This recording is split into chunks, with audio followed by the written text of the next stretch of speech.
스티브 잡스 이야기가 빌 게이츠 이야기보다 훨씬 재미있다. 스티브 잡스 사후 발간된 전기는 거의 모든 나라에서 베스트셀러 1위가 되었다. 왜 사람들은 스티브 잡스의 내러티브에 그토록 관심을 가지는 것일까? 영웅의 내러티브에는 항상 특별함이 있다. 극적인 전환이 많다. 듣다 보면 흥분하기도 하고 감동하기도 한다.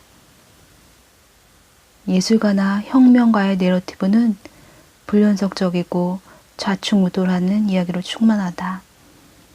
그러나 과학자의 내러티브는 연속적이고 일괄된 이야기가 대부분이다. 열심히 해서 훌륭한 과학자가 되었다는 과학자의 전기는 아주 지루하다.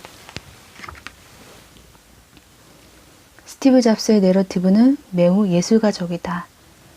이리 튀고 저리 튄다.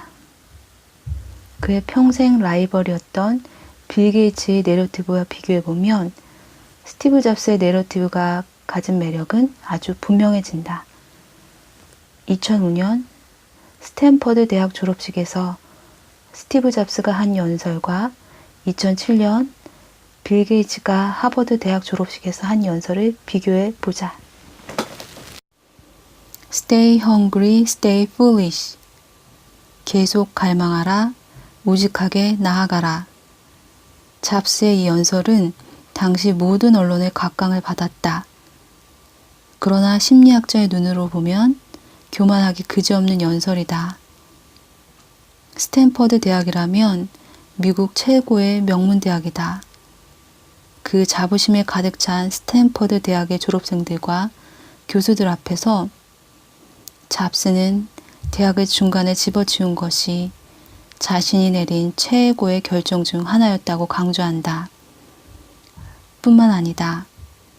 졸업을 축하하는 자리에서 대학에서 가르치는 과목이란 죄다 쓸모없고 고작 서체 수업 하나 쓸만했다고 쿨하게 말한다.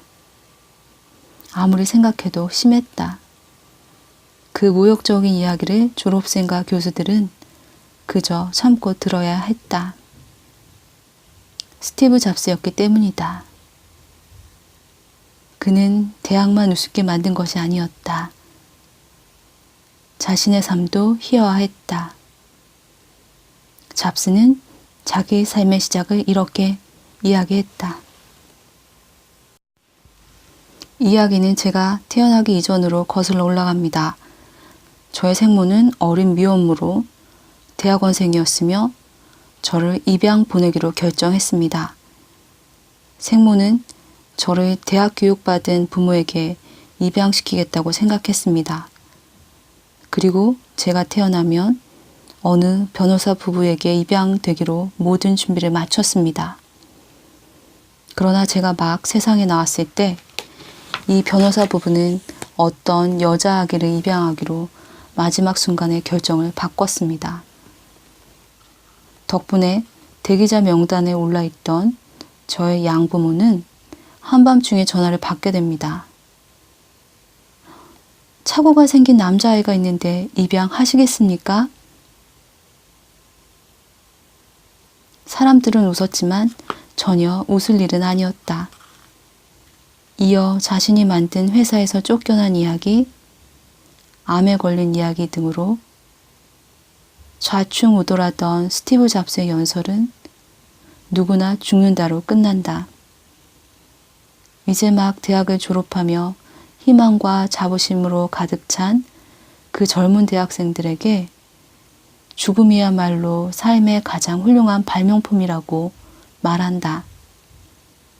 그의 연설은 심통 그 자체다. 반면 2년 후 하버드 대학 졸업식에서 빌 게이츠가 한 연설은 전혀 다른 느낌이다. 일단 자기처럼 중퇴하지 않고 정상적으로 대학을 졸업하게 된 학생들을 축하한다. 자신도 드디어 졸업장을 받게 되어 영광이라고 한다. 비록 중퇴했지만 하버드 대학에서 자신은 정말 중요한 것들을 많이 배웠다고 이야기한다. 참 격조 있는 연설이다. 스티브 잡스와 비교해보라. 얼마나 큰 차이인가. 스티브 잡스는 건방지고 빌 게이츠는 겸손하다. 스티브 잡스는 뭔가에 쫓기며 꼬여있는 느낌이지만 빌 게이츠는 여유롭고 자신만만하다. 더 큰 차이는 결론에서 나타난다. 잡스의 연설은 죽음을 이야기하며 허무한 삶이지만 무모하게라도 버텨라로 끝나지만 빌 게이츠는 가진 자들의 타인을 위한 희생을 강조한다. 여기 하버드 지식의 리더이신 학장님과 교수님들께 요청합니다. 여러분이 새로운 교수를 영입하거나 종신 교수권을 받거나 교과 과정을 검토하거나 각 학위에서 요구하는 사항들을 결정할 때 스스로에게 물어보십시오.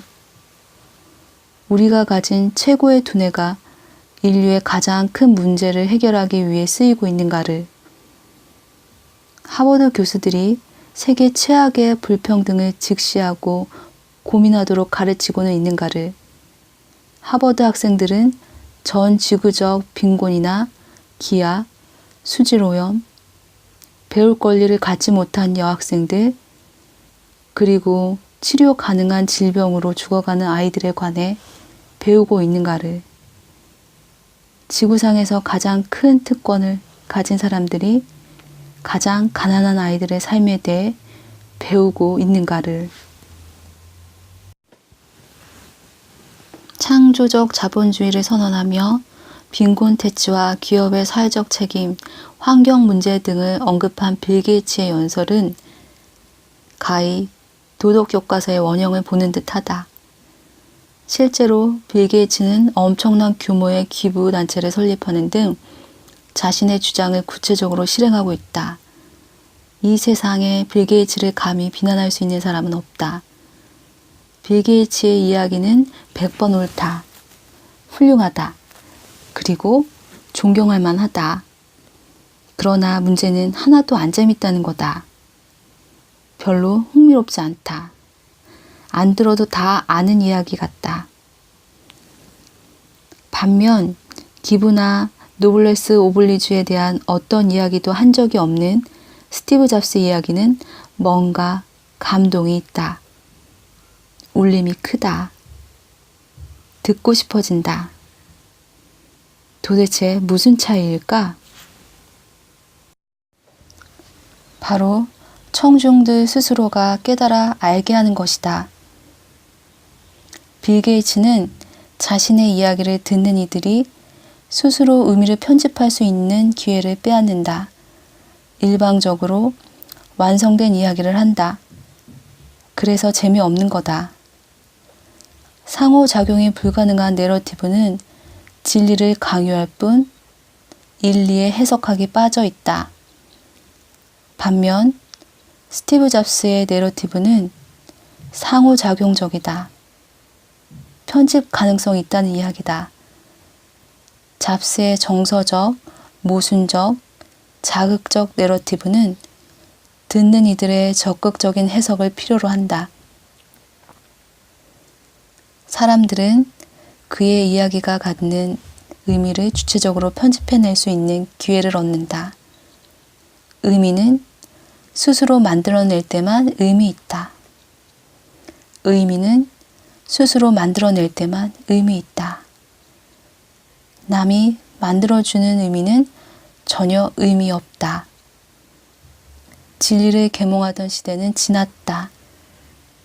듣는 이로 하여금 주체적 편집의 기회를 제공해야 상대방의 마음을 사로잡을 수 있다.